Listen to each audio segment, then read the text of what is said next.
में इस समय जो वर्तमान समय की स्थिति है बहुत ख़राब है। नगीना लोकसभा की स्थिति बहुत ख़राब है, लेकिन अब हमें लगता है हमें ऐसा चाहिए, कैंडिडेट ऐसा होना चाहिए था कि जो हमारे क्षेत्र का विकास कर सके। लोकसभा चुनाव में हमारे यहाँ से तो अभी त्रिकोणीय मुकाबला है। केतली भी जोर पकड़ रही है, साइकिल ने भी जोर पकड़ रखा है। 67 साल उम्र है जी। मुझे किसी ने एक दाना गेम का नहीं दिया जी। मोदी जी ने दिया मुझे। महंगाई तो देखो, जब इनकम है तो महंगाई भी होगी। बदलाव चाहिए भैया। विकास अच्छा हो रहा है, लेकिन बदलाव तो सबको चाहिए भैया। सर यहाँ का विकास हुआ नहीं है। आज की सरकार अपना कर जाती है, चले जाते हैं। हम ये चाहते हैं कि चंद्रशेखर आएँ और कुछ विकास करें।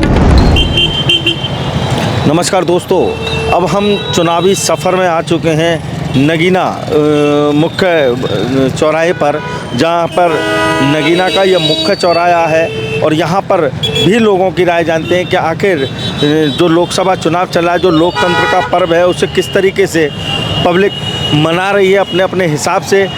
कई प्रत्याशी यहाँ पर चुनाव मैदान में हैं, कौन किसको चुनता है, यहाँ की समस्याएं क्या हैं, यहाँ की शिक्षा पद्धति कैसी है, यहाँ के विकास में क्या खामी रह गई है या पूरे हो चुके हैं, यह क्योंकि यहाँ के लोग ज़्यादा अच्छा बता सकते हैं। तो इसीलिए हम आपको लेकर के आए हैं नगीना। नमस्कार भाई साहब। नमस्कार भाई। क्या हाल है भाई साहब? बस ठीक है भाई साहब। और ये चुनावी समर में क्या लग रहा है 2024 का जो 2024 का जो चुनाव चल रहा है, लोकतंत्र का बहुत बड़ा पर्व है और इसमें इस समय जो वर्तमान समय की स्थिति है बहुत ख़राब है। नगीना लोकसभा की स्थिति बहुत ख़राब है, लेकिन अब हमें लगता है हमें ऐसा चाहिए, कैंडिडेट ऐसा होना चाहिए था कि जो हमारे क्षेत्र का विकास कर सके, क्योंकि सरकार उत्तर प्रदेश में भाजपा की सरकार है और केंद्र में भी भाजपा की सरकार है। उनका प्रत्याशी आया है, ओम कुमार जी आए हैं, और अगर वो जीतते हैं तो हमारे क्षेत्र का विकास 100% होगा। क्या क्या खामियां रह गई हैं, जैसे आप बता रहे हैं कि क्या खामियां रह गई हैं, विकास नहीं हो सका? देखिए, प्रदेश में जो भाजपा की सरकार थी और यहाँ लोकसभा में जो वर्तमान समय में सांसद है वो बसपा के थे, तो वो जब भी उनसे किसी ने किसी काम के लिए कहा तो उन्होंने कहा हमारी सरकार है नहीं। जब सरकार नहीं तो उनका होने का फ़ायदा क्या है? तो सभी खामियां, यहाँ कोई विकास कार्य हुआ नहीं। नेहटौर विधानसभा देखिए, वहाँ विधायक ओम कुमार थे, उन्होंने अपने क्षेत्र को चमका कर फेंक दिया। वहाँ पर जो है विकास, चहुमुखी विकास हुआ है। ऐसा ही हम चाहते हैं पूरी लोकसभा में विकास हो। पूरी लोकसभा में जो भारतीय जनता पार्टी के जो यहाँ प्रत्याशी हैं ओम कुमार जी, वो वर्तमान में विधायक बता रहे हैं आप उन्हें? वर्तमान में नेहटौर विधानसभा से विधायक। नेहटौर विधानसभा से विधायक है। क्या नाम है बाबू जी आपका? बालेश। क्या लग रहा है आपको इस समय ये लोकसभा चुनावों में, किसको देख रहे हैं आप? लोकसभा चुनाव में हमारे यहाँ से तो अभी त्रिकोणीय मुकाबला है जी। केतली भी जोर पकड़ रही है, साइकिल ने भी जोर पकड़ रखा है, तो मौजूदा विधायक जो है वो साइकिल को लड़ा रहे हैं जी, मनोज कुमार जी को।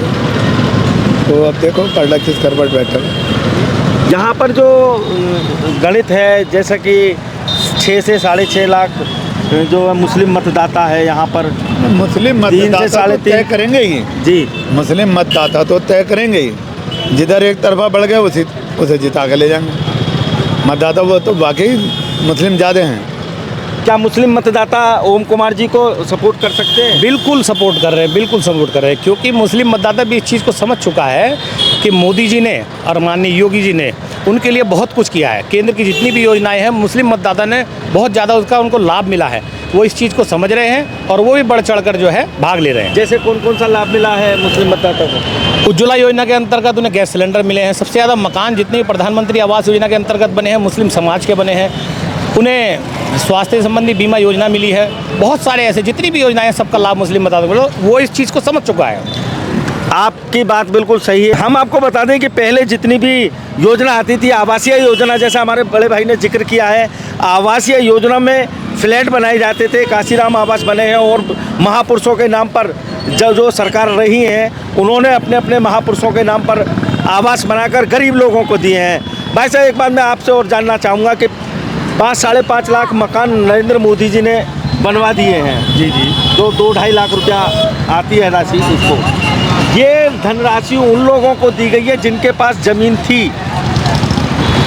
जिनके पास ज़मीन थी, उनको बनाने के लिए ये पैसा दिया गया है। गरीबों को क्या मिला?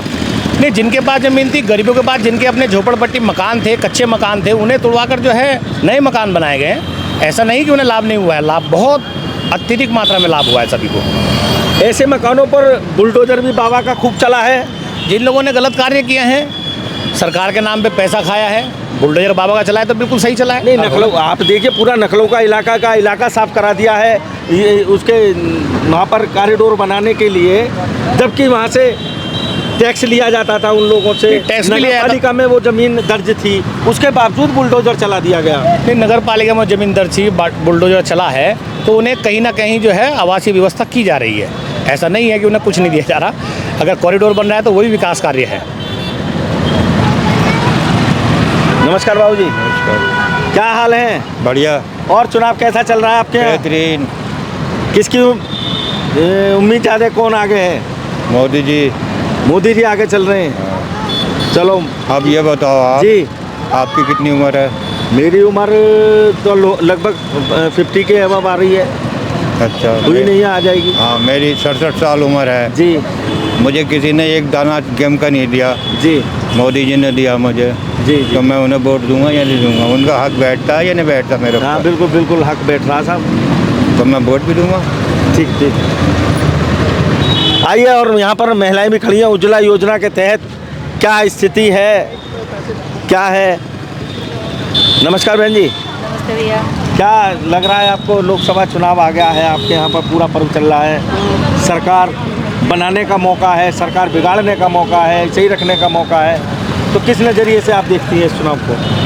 तो अच्छे नज़रिए से देखते हैं जी, अच्छे नज़रिए से देखते हैं। जिस तरीके से रसोई का बजट बिगड़ गया है पिछले कई सालों से, अच्छा, महंगाई को लेते हुए, उसे किस उससे देख रही हैं आप?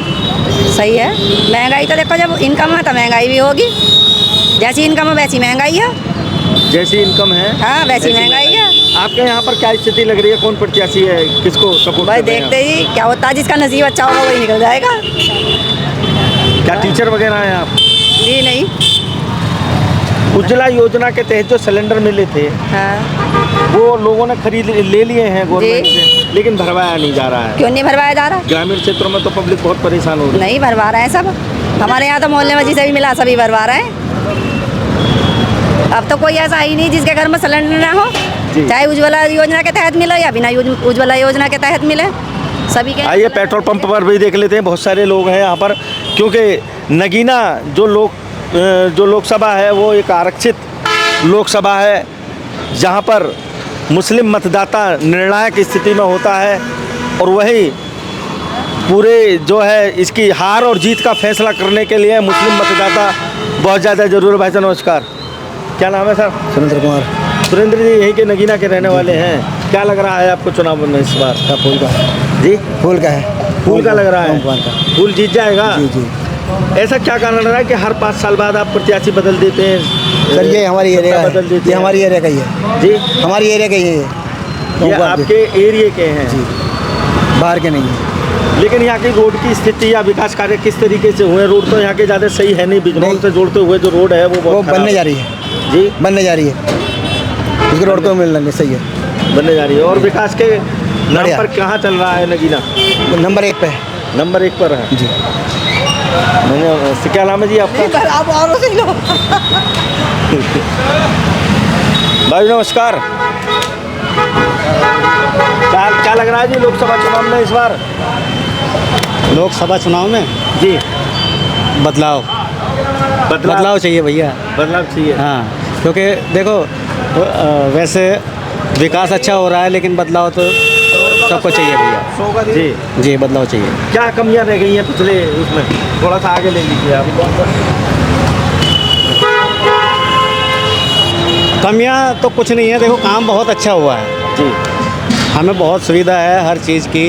मेरे गुंडागर्दी बिल्कुल ख़त्म हो गई है, कुछ नहीं है, बहुत अच्छा है। चाहे 12 बजे जाओ, चाहे 1 बजे जाओ, घर आराम से जाओ। हाँ, लेकिन यहाँ जो है ना, इसको देखते हुए थोड़ा बदलाव होना चाहिए। बदलाव होना चाहिए। हाँ, किसे देखते हैं आप बदलाव के दौर में? इसमें आपके पास में भाजपा, सपा और बसपा, सपा और उसका प्रत्याशी है। हमारे लिए तो भाजपा ही सही है। भाजपा ही सही है। हाँ जी, ठीक है, भाजपा ही सही है। अपना अपना मत है लोगों का, अपनी अपनी बात सभी लोग कह रहे हैं, पर बहुत सारे लोग हैं। आगे आइए, 3 व्हीलर आके रुका है, देख लेते हैं। वहाँ पे बहुत सारी महिलाएं जो हैं वो ये मेन चौराहा यहाँ का नगीना का बोला जाता है और यहाँ पर अपसा के चंद्रशेखर आज़ाद रावण जो हैं वो यहाँ पर चुनाव मैदान में है, इसलिए और हॉट सीट हो जाती है क्योंकि यहीं से जो पहली रैली का आगाज़ किया था पूर्व मुख्यमंत्री मायावती जी के भतीजे ने, वो भी यहीं से आगाज़ किया है क्योंकि सबकी निगाहें नगीना पर टिकी हुई हैं, चाहे मायावती हो चाहे चंद्रशेखर रावण हो, क्योंकि मायावती इसको अपना गढ़ मान रही हैं, जबकि उनके वोट बैंक में सेंध लगाने का काम जो है चंद्रशेखर आज़ाद चंद्रशेखर जी कर रहे हैं। चंद्रशेखर कितनी सेंध मायावती जी के वोट बैंक में लगा सकते हैं तो आने वाला समय बताएगा। लेकिन यहाँ पर आप देख रहे हैं कि ठेला सजा हुआ है, यहाँ गर्मी और सर्दी दोनों का मिश्रण यहाँ पर है। आप देख सकते हैं कि ककड़ी रखी है, खीरे रखे हैं, यहीं पर नारियल भी रखा है, लेकिन यहीं पर मूंगफली भी रखी है भुनी हुई। भैया क्या नाम है आपका? अरुण कुमार। अरुण कुमार जी, क्या लग रहा है लोकसभा चुनावों को लेकर के? दबदबा जी, दबदबा तो चंद्रशेखर जी का सही लग रहा है। चंद्रशेखर जी का लग रहा है। अच्छा, मैं ये और जानना चाहूँगा कि पिछले समय में हर 5 साल बाद आप लोग अपना कैंडिडेट बदल देते हैं, किसी न किसी नए को चुनते हैं हर बार। यहाँ पर कभी बसपा का रहा, कभी सपा पर यह सीट रही, कभी कांग्रेस पर रही, कभी बीजेपी पर रही। इस बार का ये क्या कारण है कि इतने लोग बदले गए लेकिन यहाँ का विकास, जहाँ मैं देख रहा हूँ, विकास नहीं हो सका है शायद? हाँ सर, यहाँ का विकास हुआ नहीं है। आज की सरकार अपना कर जाते चले जाते हैं। हम ये चाहते हैं कि चंद्रशेखर आएँ और कुछ विकास करें। चंद्रशेखर आए और विकास करें। और जनता डबल इंजन की सरकार है, केंद्र में बीजेपी की सरकार है, उत्तर प्रदेश में योगी जी की सरकार है, बीजेपी की यही, लेकिन उसके बावजूद भी ये क्षेत्र पिछड़ा हुआ सा महसूस हो रहा है। बस डबल इंजन नाम है, काम नहीं है। डबल इंजन नाम है, काम नहीं है। सलीम अहमद। क्या लग रहा है सलीम भाई आपको इस बार लोकसभा चुनावों में? चंद्रशेखर आज़ाद जी, चंद्रशेखर आज़ाद। क्या कारण है? चंद्रशेखर आज़ाद तो पहली बार आए, उधर मायावती भी काफ़ी प्रत्याशी है यहाँ। सबको देख लिया, अब इसको देखते हैं। अच्छा, सबको देख लिया, ये बिल्कुल सही बात कही है इन्होंने कि सबको देखा और सबको परखना भी चाहिए कि कौन अपने कार्य में, अपने वक्तव्य में, अपने जो दावा करते हैं राजनीतिक दल या दावा करते हैं प्रत्याशी, वो अपनी बात पर कितना खरा उतरता है, यह ज़रूर आजमाना भी चाहिए। इसमें यदि यहाँ कोई हमारी मुस्लिम बहन भी खड़ी हुई हैं, इनसे भी कुछ पूछने की कोशिश करेंगे। क्या नाम है आपका? सबाना।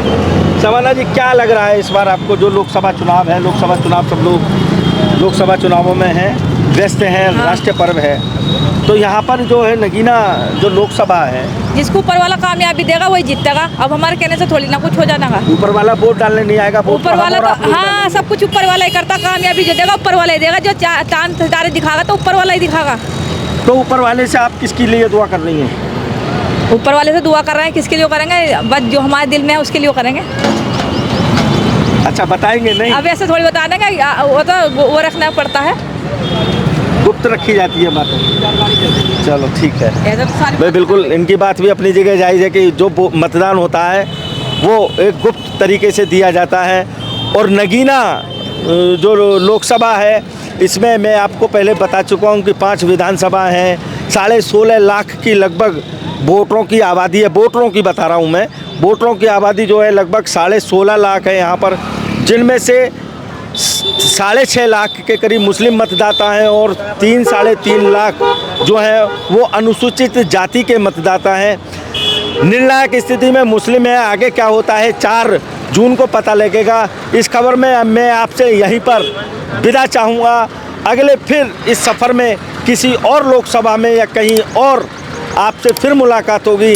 मुझे इजाज़त दीजिए। जय हिंद, जय भारत।